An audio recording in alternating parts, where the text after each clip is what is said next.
Welcome to NPTEL online certification course on Pharmacognosy and Metabolic Engineering. This is lecture 59, where again under the broad domain Phenolics. Now, I am going to discuss metabolic engineering for vanillin production. So, in the previous class we have seen the vanillin biosynthesis, vanillin localization and different views of vanillin synthesis, argument, counter arguments. So, that all really contributed to the knowledge of vanillin, but now if you think of vanillin production. So, Vanilla planifolia plant is a slow growing plant. So, even it is a monocot, transformation is difficult, agrobacterium still not yet been standardized. So, one has to use the particle gun or gene gun. Even then the growth of the tissue is slow. So, therefore, to harness transgenic vanilla planifolia for more vanillin, it still remains a dream. So, therefore, alternative system should be explored for the production of vanillin. So, the concept to be covered now is basically discovery of a microbial degradation pathway of ferulic acid, and then I will introduce HCHL enzyme. Then we will talk about opportunity of expression of HCl in plants, and then we will see what is going to happen when HCl gene is transferred into the plant and what happens to the vanillin level. So, this is all our topic. So, coming back to my discussion, that ferulic acid. So, ferulic acid here will be exposed as an alternative or as the starting material for vanillin, and ferulic acids are basically C6C3 component. So, it is a abundant component present in the cell wall of dicot as well as in the monocot as well. So, ferulic acid was used by different groups who were working with the microbial transformation, and success were achieved. So, this is one such work which I am going to tell about the degradation of a ferulic acid degradation ferulic acid degradation pathway by a microorganism. So, I said ferulic acid are present abundantly in the cell wall. So, therefore, ferulic acid can be harnessed from agro wastes. So, agro waste, particularly the cell wall wastes, are a good source of ferulic acid, and such an agro waste are generally they are dumped into the soil. So, the soil rich with agro waste can be checked for isolation of microorganisms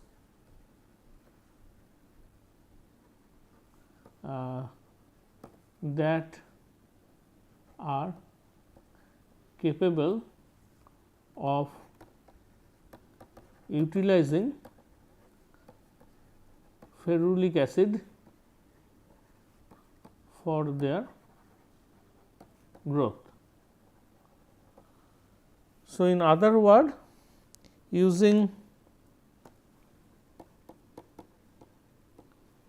ferulic acid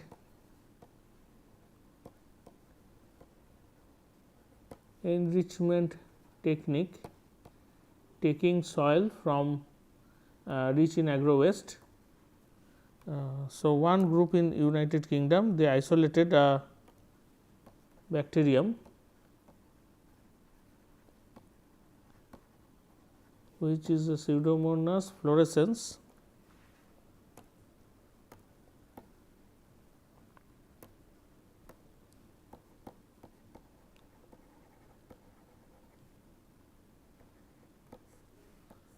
So,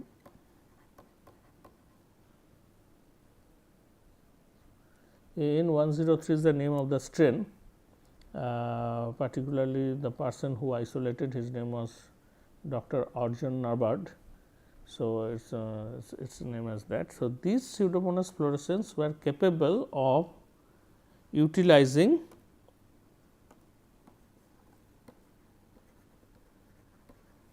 capable of utilizing ferulic acid as sole carbon source.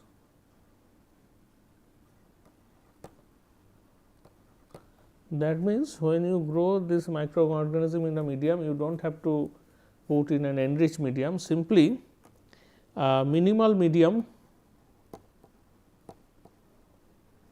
So, that means, where you have only the trace salts plus ferulic acid as sole carbon source. Okay. And the microorganism can be inoculated, and that means this pseudomonas fluorescens, and it will grow. When it is growing, that means it has to get all its nutrition from the ferulic acid. So, during the process what will happen? This ferulic acid will be utilized, is not it? Yes, it will be utilized, and that means utilization means the ferulic acid structure to be broken down. So, utilization means Fa structure must be broken down on a time course basis. So, that is what is called the ferulic acid must undergo degradation. So, which is called ferulic acid degradation. So, Narbad actually check the ferulic acid degradation. So, they have grown the Pseudomonas fluorescens N103 in the minimal medium, and then they did time course analysis, that is on hourly basis, and how the amount whatever the ferulic acid so the ferulic acid was given at 0 time, and say with different time points how the ferulic acid content is getting reduced and what are the different products formed as a result of that.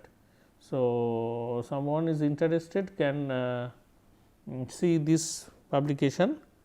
I think this is available free in the net. So, one can study that. So, that describes about this novel pathway. So, while doing so, finally, what they have come across, that ferulic acid undergoes degradation through this route, that is ferulic acid first converted into ferural CoA, then ferural CoA will be converted into HMP HP CoA, and then it forms vanillin, then it vanillic acid, and then it forms protocatechuic acid,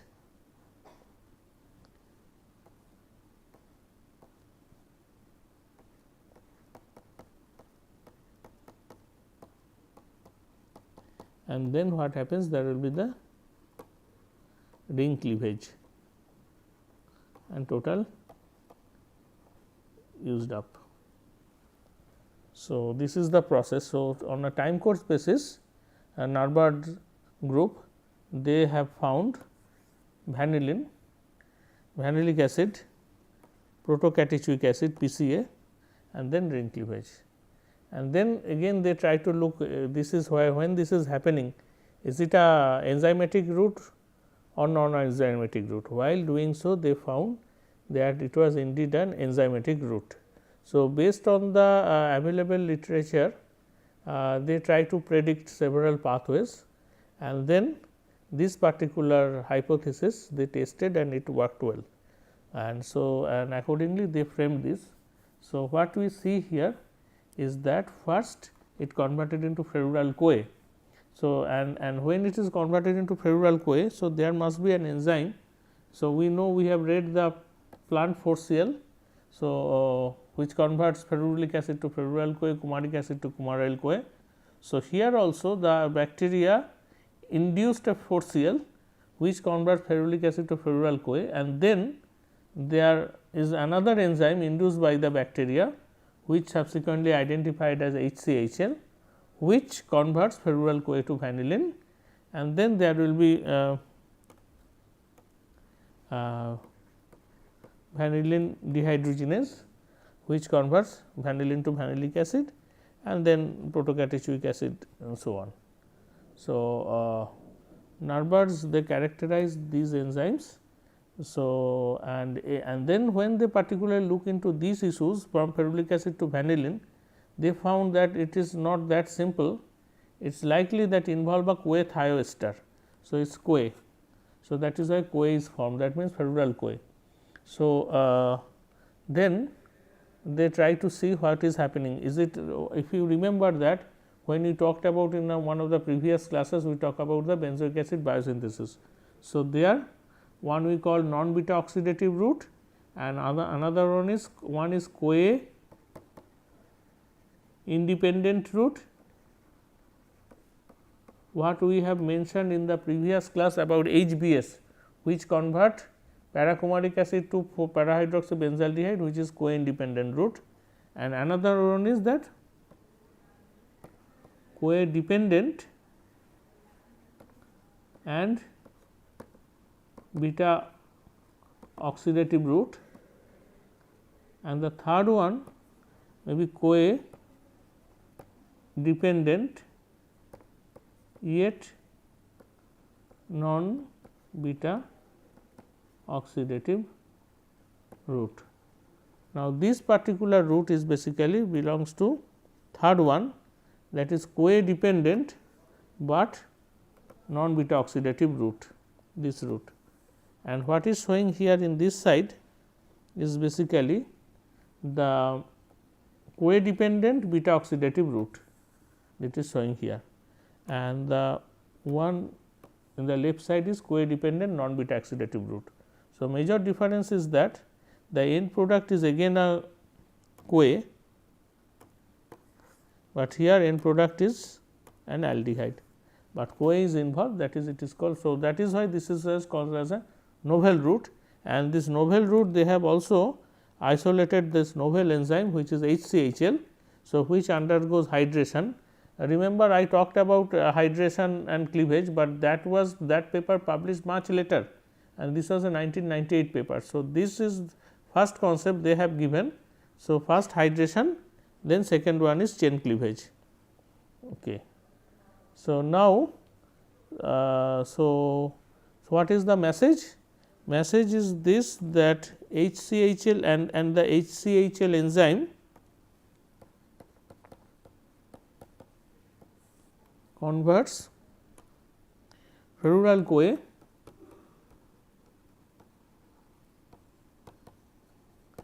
via an intermediate into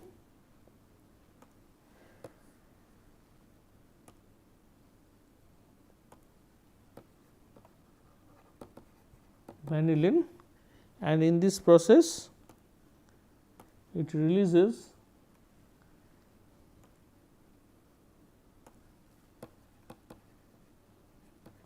acetyl CoA, and in this process it requires addition of water.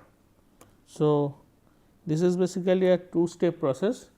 First one is the hydration and the second one is the chain cleavage.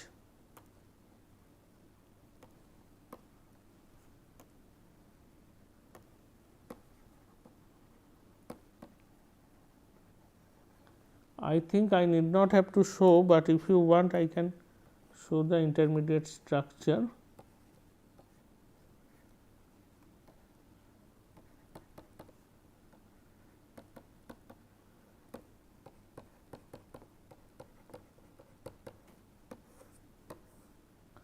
And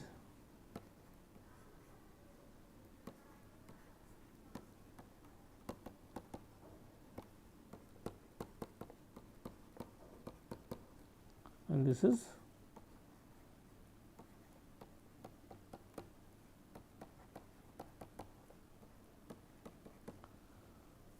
okay. I think it is clear. So, the C3 chain is now becoming C1. So, this is the HCHL enzyme. What is HCHL? HCHL stands for 4-hydroxy cinnamoyl CoA hydratase lyase. It was described like this. So, much later now these people are calling vanillin synthase. So, okay. Now, other question is this HCHL enzyme not only accepts ferulyl CoA, but also the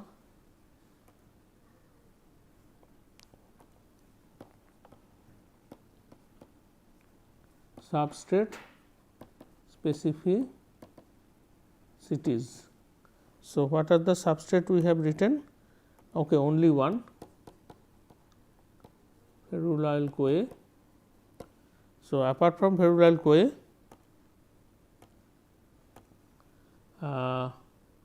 4-coumaryl CoA was tested, caffeoyl CoA was tested,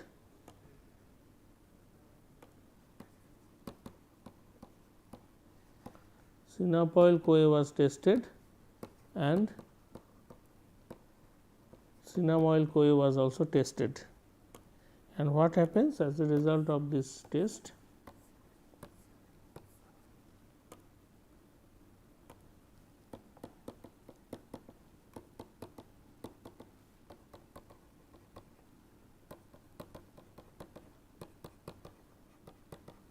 So, the first one, it produces vanillin, second one it should produce 4-hydroxy benzaldehyde, and the third one it will it will produce protocatechoic aldehyde.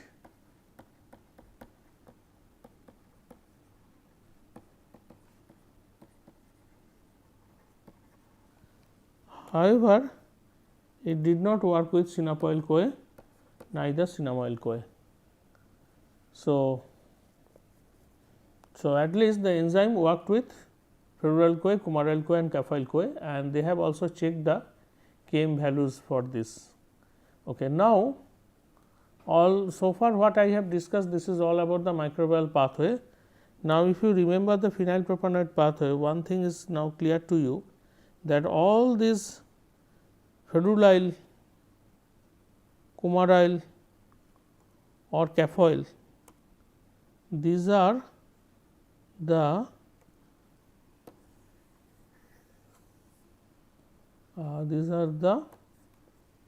substrates or intermediates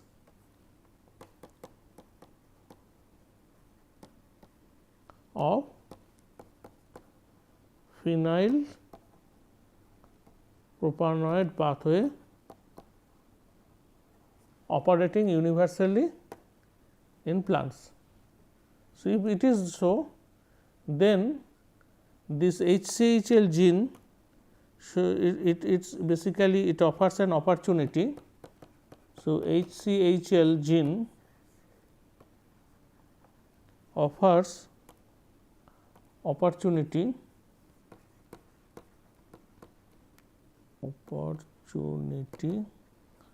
of HCHL gene to manipulate plant metabolism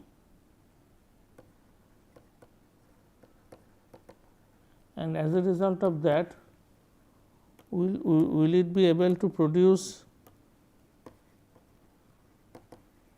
vanillin if you put this gene in plants. So, that was the question. So, I hope you understand the opportunity, because HCHL's substrates are all available in plants. Therefore, thinking of putting HCHL in plants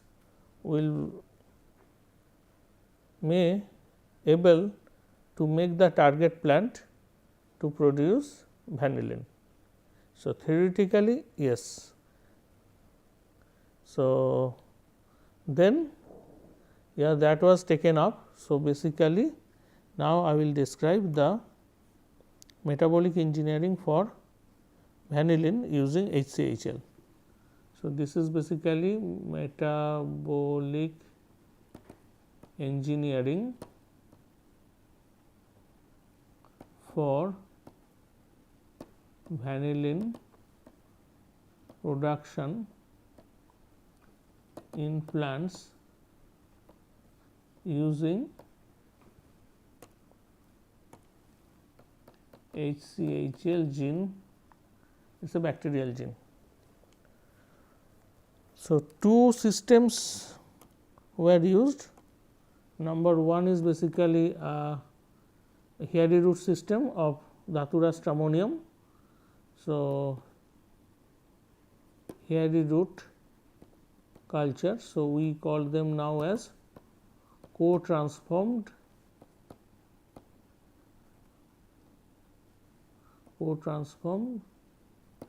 hairy root culture, and second one they have used tobacco plant. So, in both the cases agrobacterium mediated transformation was used. So, in the first one a rhizogenes was used. So, recombinant agrobacterium rhizogenes harboring the HCHL gene was used, and second cases the recombinant agrobacterium tumefaciens was used harboring the HCHL plasmid. So, that was typically the binary vector approach was used. So, in case of agrobacterium rhizogenes, so where the wild type RNA will be there, along with that the binary vector containing HCHL was introduced. In case of tobacco, so there are disarmed agrobacterium tumefaciens containing only the VIR was used and the HCHL binary vector was introduced there. And so, both strategies for different purpose. For co-transformation we need to have the hairy root phenotype, but for the tobacco we do not want the crown gall, and therefore the disarmed strain was used. So, first I will describe the what happens in the hairy root. So, the construct basically they have slightly modified the construct because it is originally a bacterial gene. So, they have done certain side directed mutagenesis, so that it makes the starting point as the plant based. So, it is changes in the Kozak sequence. So, that when it started the translation, the first amino acid should comes methionine there.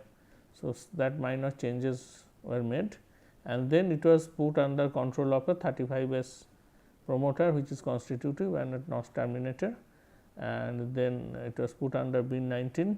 So, and then it was transformed both the tobacco Datura leaf tissue and tobacco leaf tissue.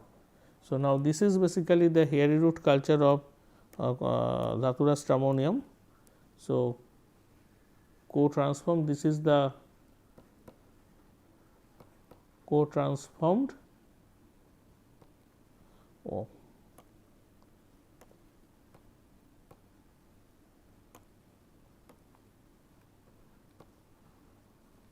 containing the HCHL, and this is simply transformed, that is control. Only the wild type agrobacterium rhizogenes was used. So, if you notice one thing you will see here, that the coloration. So, the here is slightly reddish in color as compared to this one, and this is basically the southern blot. So, what is showing here, that there is no band here, also in one line it is almost faint, and that was also reflected in the northern. So, these are the co-transformed lines, whereas the control line no band was there. So, this actually proves that so the indeed co-transformed hairy roots were created, and so and they are showing northern signals. That means, the HCHL gene are expressed. So, in those days northern was used rather than the PCR. So, and northern is a much more foolproof technique, because northern signal confirms that your plants are transformed. Just simply RT-PCR you may get lot of problem with agrobacterium sometimes, but northern will not show that. So, that is why northern, but nowadays northern people are not doing, even we are also not doing in the lab. So, next what is this, that okay, the gene is expressed, it produce the protein, it produce the protein. Now, whether it produce the protein or not. So, that means, the whether HCHL protein was there or not.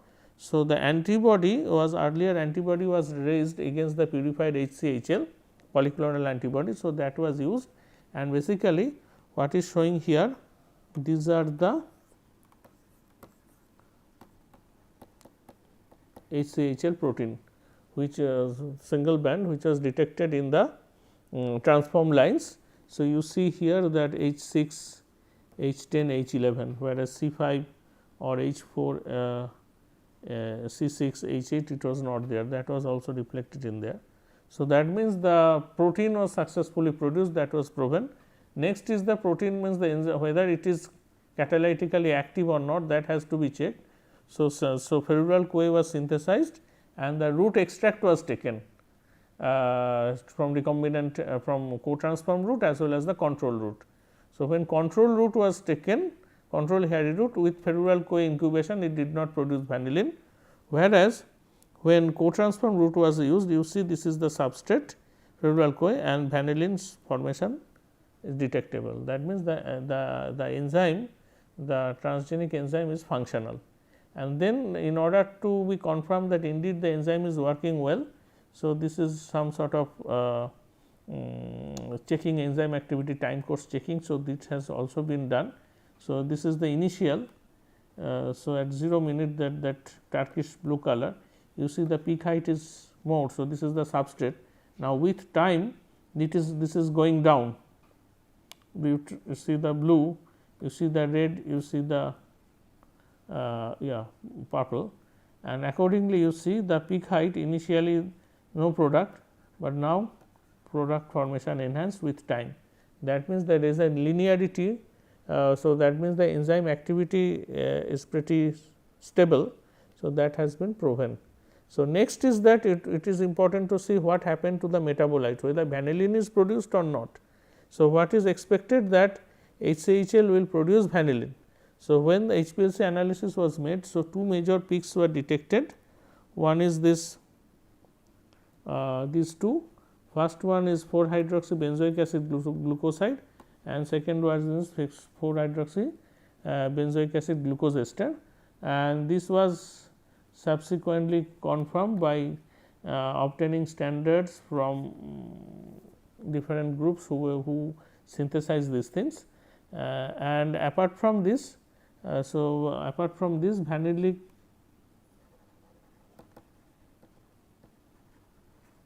acid glucoside was also detected, along with some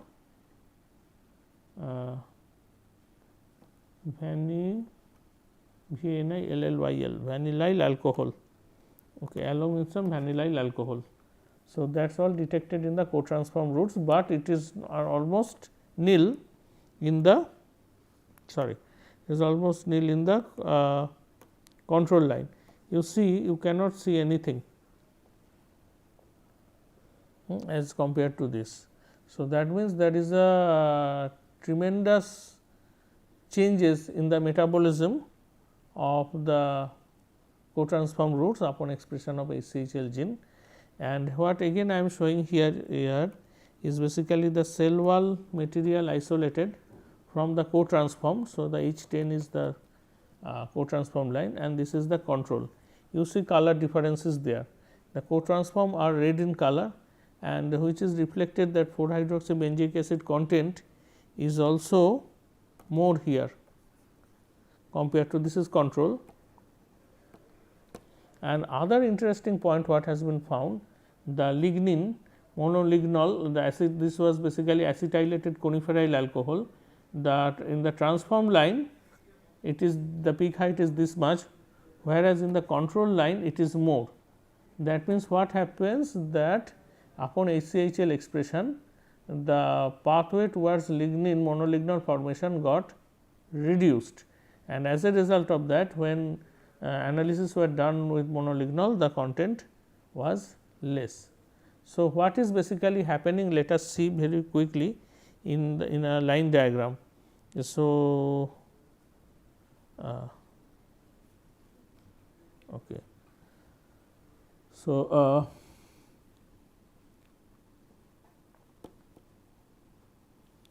4 coumaroyl CoA, I start from here and then maybe ferroyl CoA is there. So, 4 coumaroyl CoA, normal the pathway moves towards the formation of H lignin, right. So, this is 4 hydrox 4 coumaryl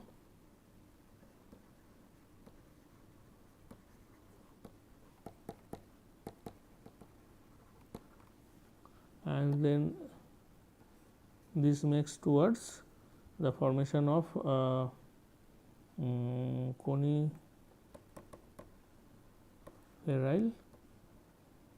alcohol. Now, 4 coumaric acid is also 4 coumaryl CoA is also very important molecule, because it also produces flavonoids including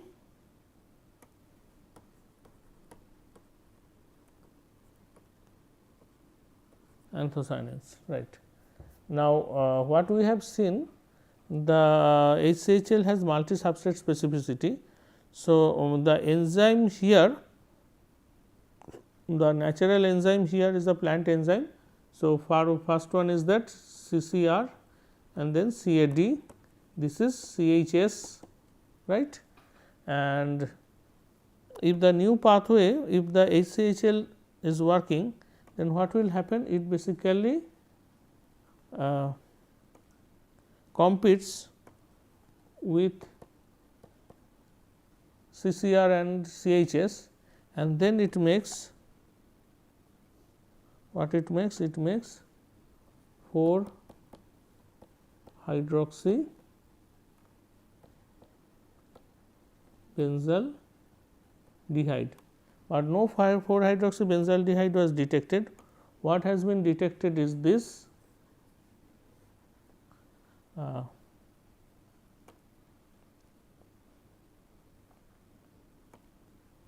4 hydroxy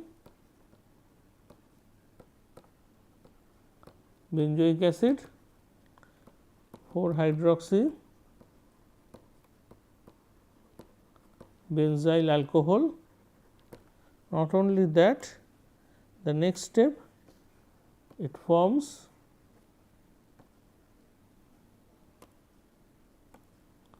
4 hydroxy benzoic acid glucoside, 4 hydroxy benzyl alcohol glucoside, right. Similarly, for ferulic acid, so it also competes with CCR and HCHL is here. So, ideally it should make vanillin, but no vanillin was detected. Instead, what has been detected is basically the vanillic acid glucoside. So, this vanillic acid glucoside must have formed from vanillic acid,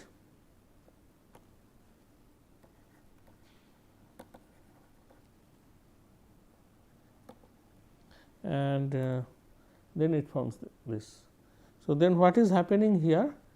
is that as a result of this actually vanillin is perhaps produced, but then vanillin immediately the vanillin are dehydrogenase.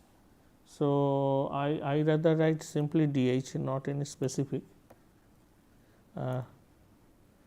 Plant induced, there are a lot of dehydrogenases are available, and then it produces the vanillic acid, and then there will be induction of glucosyl transferase. These are all non-specific, and then it makes this one. Similar thing happens here, GT means glucosyl transferase, and then there may be this this be dehydrogenase.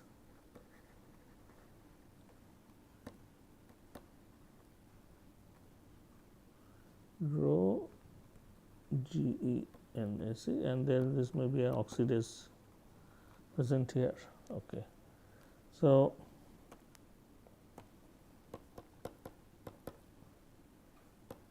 okay.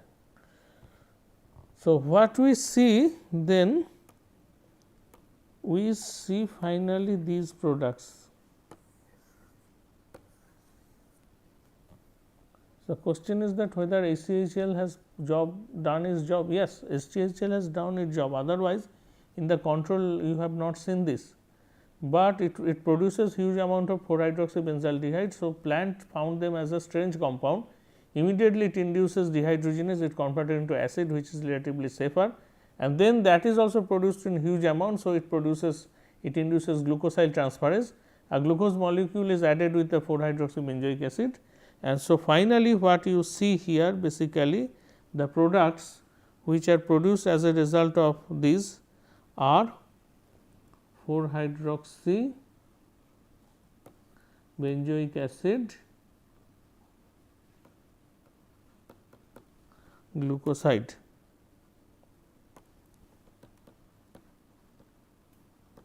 Or 4-hydroxybenzoic acid glucose ester or vanillic acid glucoside. So, this is basically the product formed as a result of HCHL, because dehydrogenase and glucosyl transferase is functional. So, that means okay, and now let us see what happens in the tobacco. The tobacco, some interesting thing happens. So, the tobacco plants, they have grown for 2 generations, it produces flower, and what they found that the flower color was paler in the transgenic as compared to control. Now, paler flower color means basically there is a competition for the pathway of anthocyanin. So, why? Because the anthocyanin pathway works in this direction. Now, if the HCHL is very strong, so it is pulling up all the substrate towards its activity, or the Km values is lower in case of HCHL than CHS. So, that actually allows more coumaroyl CoA to get access towards the HCHL than CHS.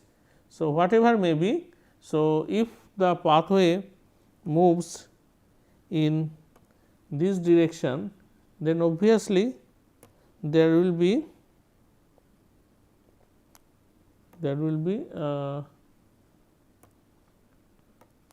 reduction in this pathway, and as a result of that anthocyanin content are less. Now, the lignin content also they found significant changes. So, these bottom 3 are basically the control, these are the control, and upper one is all the HCHL expressed transgenic. You see first then unusual coloration was developed, as you seen in case of hairy root also slightly reddish. So, that develops this. Not only that, if you see the xylem vessel, the phenolic xylem usually fluoresce under UV light, and they have used perhaps a specific UV light is where it is showing green. So, if you see the control, the fluorescence is much stronger than that of the transgenic. That means what? The content of the lignin is reduced, as also I have shown in this slide that the acetylated coniferyl or coniferyl alcohol content is reduced. So, because these ultimately form the lignin structure. So, if it is reduced, then obviously it makes impact, and similarly the fluoroglycinol staining also reduced in case of transgenic than the control. So, these all basically speaks in favor of HCHL expression, but these are more of pleiotropic effects, but the opportunity is this, that this HCl can also be used to reduce the lignin content, also to manipulate the quality of the lignin content, which has not yet been explored. So, this is about the metabolic engineering of vanillin. So, in principle it is possible, but there are lot of hurdles. So, plants are much more cleverer than us. So, whatever we wanted to do, plant may not always agree to that. That is why they induce a certain pathways and make and try to keep themselves safe from this unusual metabolites accumulation. So, that is the message. So, there is a long way to go, and with this, and this is basically in a nutshell what happened as a result of that. So, this is HCHL. As a result of that, basically there is a diversion of pathway, and this is a new pathway not existed in plants.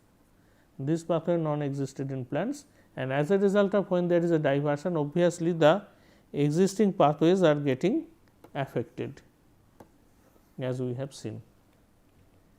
With this, I end this class. Thank you.